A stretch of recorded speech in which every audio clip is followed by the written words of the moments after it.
Diabetes শব্দটা শুনলেই আমাদের মাথায় প্রথমে আসে রক্তে শর্করার আধিক্য বা মিষ্টি জাতীয় খাবারের কথা।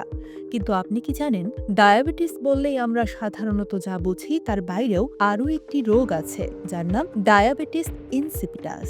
হ্যাঁ, নাম এক হলেও এর সাথে রক্তে শর্করার কোনো সম্পর্ক নেই। এটি তুলনামূলকভাবে একটি বিরল রোগ যা নিয়ে মানুষের জানাশোনা খুব কম। আজ আমরা জানব ডায়াবেটিস ইনসিপিটাস আসলে কি, এটি কেন হয় এবং এর লক্ষণ ও প্রতিকারগুলো কি কি। সহজ ভাষায় বলতে গেলে ডায়াবেটিস ইনসিপিটাস এমন একটি অবস্থা যেখানে আমাদের শরীর স্বাভাবিকভাবে পানি ধরে রাখতে পারে না। এখানে মূল সমস্যাটি হলো শরীরের পানি নিয়ন্ত্রণ ব্যবস্থা বা ওয়াটার রেগুলেশন মেকানিজম ব্যাহত হওয়া।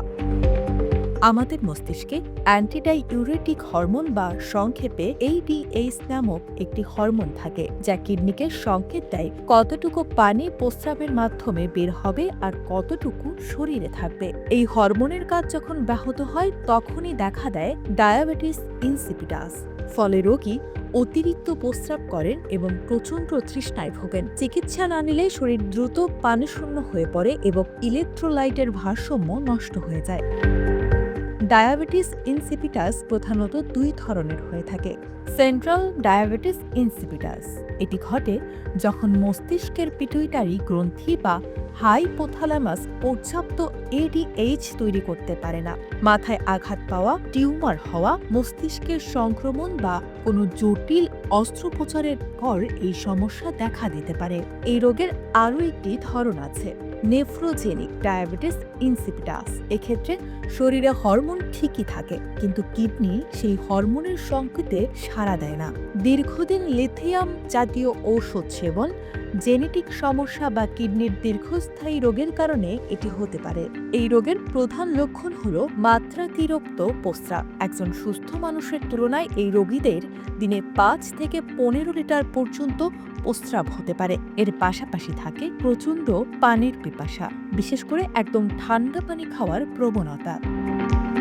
রাতের বেলা বারবার প্রস্রাবের কারণে ঘুম ভেঙে যায়, যার ফলে শরীরে ক্লান্তি ও মাথা ব্যথা দেখা দেয়। শিশুদের ক্ষেত্রে বিছানা ভেজানো বা খিটখিটে মেজাজ অন্যতম লক্ষণ। দীর্ঘমেয়াদে এর ফলে ওজন কমে যাওয়া এবং ত্বক ও মুখ মারাত্মকভাবে শুষ্ক হয়ে যেতে পারে। রোগ নির্ণয়ের জন্য চিকিৎসকরা প্রথমে 24 ঘন্টার প্রস্রাবের পরিমাণ পরীক্ষা করেন। এরপর রক্তে সোডিয়ামের মাত্রা ও অসমোলালিটি দেখা হয়। একটি বিশেষ পরীক্ষা হলো ওয়াটার ডিপ্রাইভেশন টেস্ট।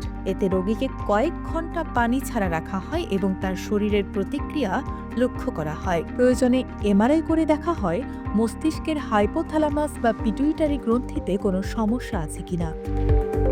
আসার কথা হলো, সঠিক চিকিৎসায় এই রোগ নিয়ন্ত্রণে রাখা সম্ভব। সেন্ট্রাল ডায়াবেটিস ইনসিপিটাসের জন্য চিকিৎসকরা ডেসমোপ্রেসিক নামক ওষুধ দেন, যা নাকে স্প্রে বা ট্যাবলেট হিসেবে নেওয়া যায়। তবে ডোজ অবশ্যই চিকিৎসকের পরামর্শে হতে হবে। অন্যদিকে নেফ্রোজেনিক সমস্যার জন্য নির্দিষ্ট কিছু ঔষধ এবং খাবারের লবণের পরিমাণ কমিয়ে আনার পরামর্শ দেওয়া হয়। রোগীদের সবসময় সাথে পানি রাখা এবং অতিরিক্ত রোদ বা গরমে পরিশ্রম না করা জরুরি। ডায়াবেটিস ইনসিপিটাস কিছুটা বিরল হলেও সচেতনতা থাকলে এর জটিলতা এড়ানো সম্ভব। সঠিক চিকিৎসা আর সামান্য জীবনযাত্রার পরিবর্তন আপনাকে দিতে পারে একটি সুস্থ ও স্বাভাবিক জীবন।